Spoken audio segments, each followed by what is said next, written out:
বাংলাদেশের প্রত্যন্ত গ্রামগুলো দিনের বেলা যতটা শান্ত, রাতের বেলা ঠিক ততটাই রহস্যময়। বিশেষ করে সিলেট আর চট্টগ্রামের পাহাড়ি অঞ্চলের ভেতরের গ্রামগুলোতে এখনও এমন কিছু ঘটনা ঘটে যা শুনলে গায়ের লোম খাড়া হয়ে যায়। আজ আপনাদের তেমনি এক কালা জাদুর সত্য আর ভয়ঙ্কর ঘটনা শোনাব। ঘটনাটা আজ থেকে বছর 10 আগের। গ্রামের নাম ছিল চণ্ডীপুর। সেই গ্রামে এক তান্ত্রিক বাস করত, নাম তার রহমত আলী। গ্রামের মানুষ তাকে সমীহ করত, আবার প্রচণ্ড ভয় পেত। কারণ সবাই জানত রহমত আলী সাধারণ কোনো কবিরাজ নয়। সে দিনের আলোয় চুপচাপ থাকলেও অমাবস্যার রাতে শ্মশান আর কবরস্থানের মরা পুড়িয়ে কালা জাদুর সাধনা করে, জিনের চালান দেয়।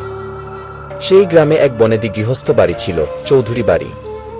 চৌধুরী বাড়ির বড় ছেলে সায়েম শহর থেকে পড়াশোনা শেষ করে গ্রামে ফিরেছিল। আধুনিক যুগের ছেলে, সে এসব ভূতপ্রেত আর কালা জাদুকে এক ফুৎকারে উড়িয়ে দিত। আর এটাই ছিল তার জীবনের সবচেয়ে বড় ভুল। এক রাতে সায়েম গ্রামের দিঘির পাড় দিয়ে হেঁটে বাড়ি ফিরছিল। রাত তখন আনুমানিক 12টা। চারদিক নিঝুম, থমথমে। হঠাৎ সে দেখল দিঘির পাড়ের বিশাল বটগাছটার নিচে একটা লাল আলো জ্বলছে। কৌতূহলবশত সায়েম পা টিপে টিপে এগিয়ে গেল। যা দেখল তাতে তার বুকের রক্ত হিম হয়ে গেল। কালো পোশাক পরা রহমত আলী মাটিতে একটা মানুষের অবয়ব এঁকে চারপাশে 4টা কালো মোমবাতি জ্বালিয়ে বিড়বিড় করে কি যেন মন্ত্র পড়ছে। আর তার সামনে মাটির একটা পাত্রে রাখা কাঁচা রক্ত। রহমত আলী একটা ধারালো ছুরি দিয়ে নিজের হাতের তালু কেটে সেই রক্ত মাটির পুতুলের গায়ে মাখিয়ে দিচ্ছে।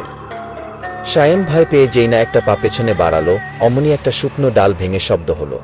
রহমত আলী ছট করে মাথা তুলল। তার চোখ দুটো জলার মতো লাল হয়ে জ্বলছিল। সে সায়েমের দিকে তাকিয়ে এক ভয়ঙ্কর অমানুষিক হাসি দিল। সায়েম আর এক মুহূর্ত না দাঁড়িয়ে এক ছুটে বাড়ি চলে এলো। কিন্তু কালা জাদুর কোপ থেকে সে বাঁচতে পারল না। ঠিক তার পরদিন থেকে চৌধুরী বাড়িতে অদ্ভুত সব কাণ্ড ঘটতে লাগল। মাঝরাতে ঘরের ছাদে কেউ যেন ভারী কিছু টেনে নিয়ে যায়। ঘরের কোণ থেকে পচা মাংসের দুর্গন্ধ বের হয়। আর সবচেয়ে ভয়ঙ্কর রূপ নিল সায়েমের অবস্থা। সুস্থ সবল ছেলেটা বিছানায় পড়ে গেল। তার গায়ের চামড়া আস্তে আস্তে কালো হতে শুরু করল।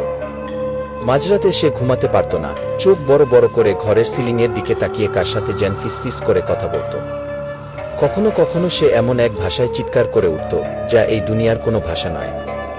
কবিরাজ, ডাক্তার সব ফেলমাল। সায়েমের মা একদিন সকালে আবিষ্কার করলেন সায়েমের বালিশের নিচে একটা কালো কাপড়ে মোড়ানো হার, কিছু চুল আর সিঁদুর মাখানো 3টা সুই গোজা রয়েছে। হ্যাঁ, রহমত আলী সায়েমের উপর বান মেরেছিল। কালা জাদুর নিখুঁত এক চাল। অবশেষে চৌধুরী বাড়ির লোকজন এক বুড়ো খাঁটি আলেমকে নিয়ে আসেন। তিনি এসে যখন কোরআন তিলাওয়াত শুরু করলেন তখন সায়েমের ঘর যেন কেঁপে উঠল। ঘরের জানালাগুলো দরাম দরাম করে নিজে নিজেই বাড়ি খেতে লাগল। সায়েম বিছানা থেকে শূন্যে প্রায় 2 ফুট ওপরে উঠে বিকট গলায় চিৎকার করে বলতে লাগল, ওকে আমরা নিয়ে যাব। ওর রক্ত দিয়ে আমাদের উস্তাদের সাধনা পূর্ণ হবে। দীর্ঘ 3 ঘন্টার এক ভয়ঙ্কর লড়াইয়ের পর কালা জাদুর সেই কুফরি শক্তি পরাস্ত হল। সায়েম একটা লম্বা চিৎকার দিয়ে জ্ঞান হারিয়ে মাটিতে পড়ে গেল। ঠিক একই সময়ে গ্রামের অন্য প্রান্তে রহমত আলীর কুঁড়েঘরে আগুন লেগে গেল।